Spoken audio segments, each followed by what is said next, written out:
दोस्तों, भारत को लेकर कहा जाता है कि उसकी दुनिया में दो सबसे जिगरी दोस्त हैं। एक इजराइल और दूसरा रूस, जो बिना किसी दाएं बाएं देखे भारत का सपोर्ट कर देते हैं। इस वक्त भी भारत पूरी दुनिया से जिस बात को लेकर लड़ रहा है वो है रूस से दोस्ती। क्योंकि अमेरिका से लेकर पूरा का पूरा यूरोप, ऑस्ट्रेलिया और जापान तक भारत पर दबाव डाल रहे हैं कि भारत रूस का साथ छोड़ दे। लेकिन भारत है कि ना दोस्ती तोड़ रहा है, ना ही रूस से कारोबार कम कर रहा है। उल्टा भारत को जब से अमेरिका ने धमकाने की कोशिश की है, तब से भारत ने रूस से तेल और गैस की खरीद को बढ़ा दिया है।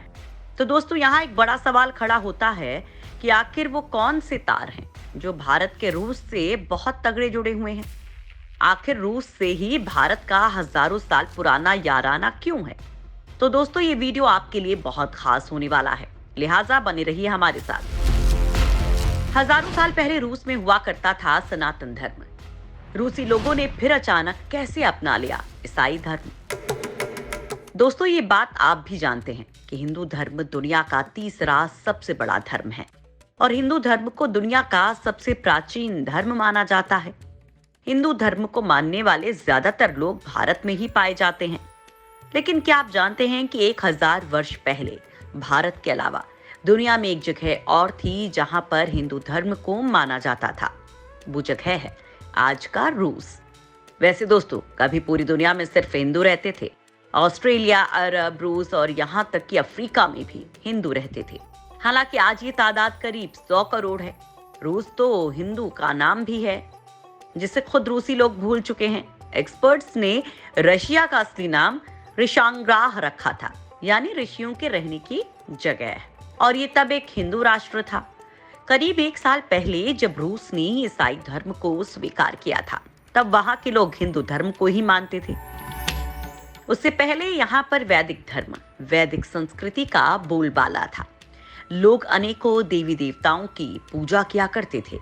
लेकिन बाद में अज्ञात कारणों से धीरे धीरे वैदिक धर्म का पतन होना शुरू हो गया और मनमाने तरीके से पुजारियों ने पूजा करना शुरू कर दिया। इस तरह हिंदू धर्म का पतन होना शुरू हो गया। जब लोगों ने मनमाने तरीके से अलग अलग देवी देवताओं की पूजा करना शुरू कर दिया, तब वहां के कीव रियासत के राजा व्लादिमीर को अपने देश के धर्म को लेकर चिंता होने लगी। राजा व्लादिमीर चाहते थे कि उनकी रियासत के लोग देवी देवताओं को मानना छोड़कर किसी एक ही ईश्वर की पूजा करें।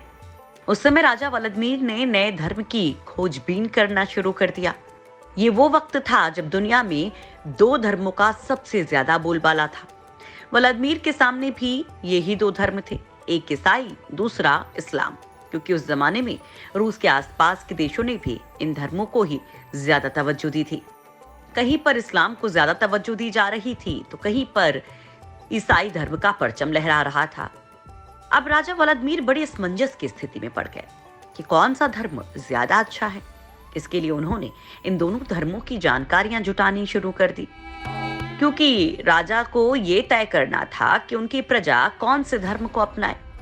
जब उन्होंने इन दोनों धर्मों का गहराई से अध्ययन किया, तो उन्हें समझ में आया कि इस्लाम की स्वर्ग की कल्पना और वहां हूरों के साथ मौज मस्ती की बातें तो ठीक हैं, लेकिन स्त्री स्वतंत्रता पर पाबंदी, शराब पर पाबंदी और खतने की प्रथा ठीक नहीं है।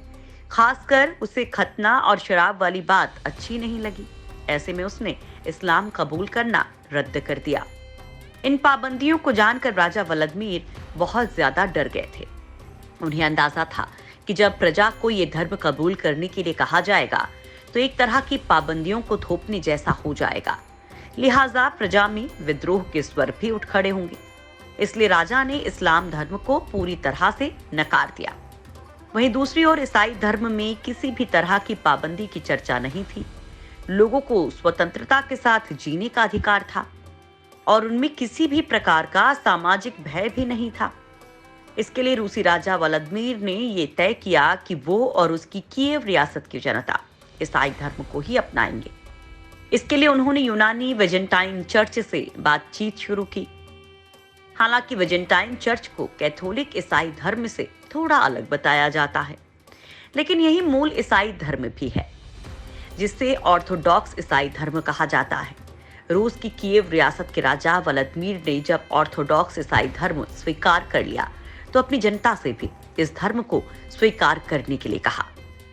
इस प्रकार रूस की एक बहुत बड़ी जनसंख्या ने ईसाई धर्म को अपना लिया और एक बड़े भूभाग पर ईसाई धर्म की शुरुआत हुई।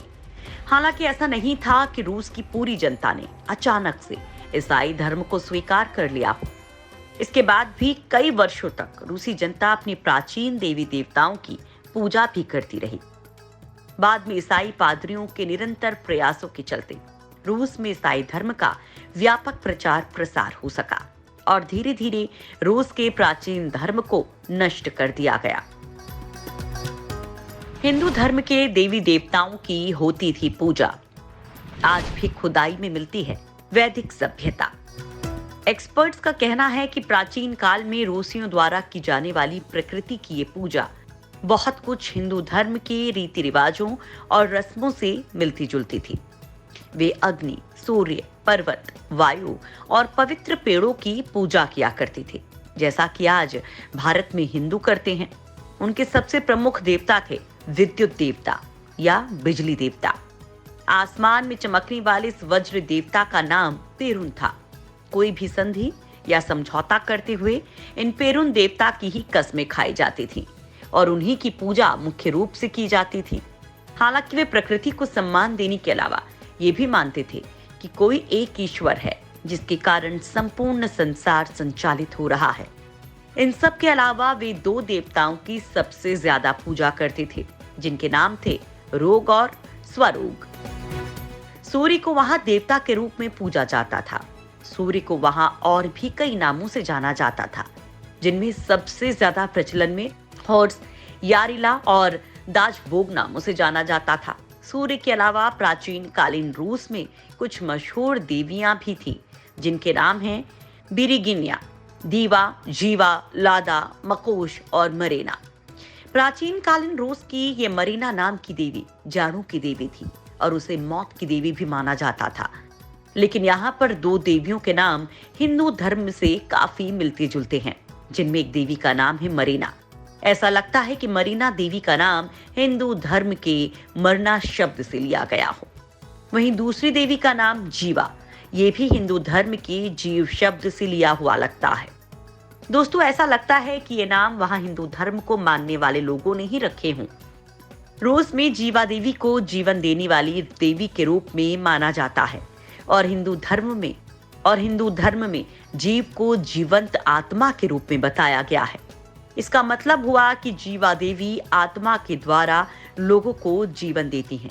रूस में आज भी खुदाई के दौरान ऐसी चीजें मिलती हैं जो हिंदू धर्म से काफी मिलती जुलती होती हैं, जिनमें प्राचीन रूसी देवी देवताओं की लकड़ी या पत्थर की बनी मूर्तियां हिंदू देवी देवताओं के अनुसार बनी हुई होती हैं। कुछ मूर्तियों में दुर्गा की तरह अनेक सिर और कई कई हाथ बने होते हैं। रूस के प्राचीन देवताओं और हिंदू देवी देवताओं के बीच बहुत ज्यादा समानता है। इसकी संभावना से इनकार नहीं किया जा सकता कि रूस में पहले लोग हिंदू ही होंगे। रूस के विद्वान अक्सर इस बारे में लिखते हैं और इस ओर इशारा करते हैं कि रूस का पुराना धर्म और हिंदू धर्म करीब करीब एक जैसे हैं। लेकिन वक्त बीतने के साथ साथ लोग ईसाई और मुसलमान होते गए, लेकिन फिर भी रूस के प्राचीन धर्म के बहुत से निशान अब भी रूसी संस्कृति में बाकी रह गए हैं। दोस्तों, आज रूस एक सुपर पावर देश है। यहाँ सबसे ज्यादा ईसाई लोग रहते हैं। दूसरे नंबर पर मुस्लिम धर्म आता है। हिंदुओं की बात करें तो 15 करोड़ की आबादी वाले रूस में इस वक्त करीब 1.5 लाख लोग हिंदू हैं।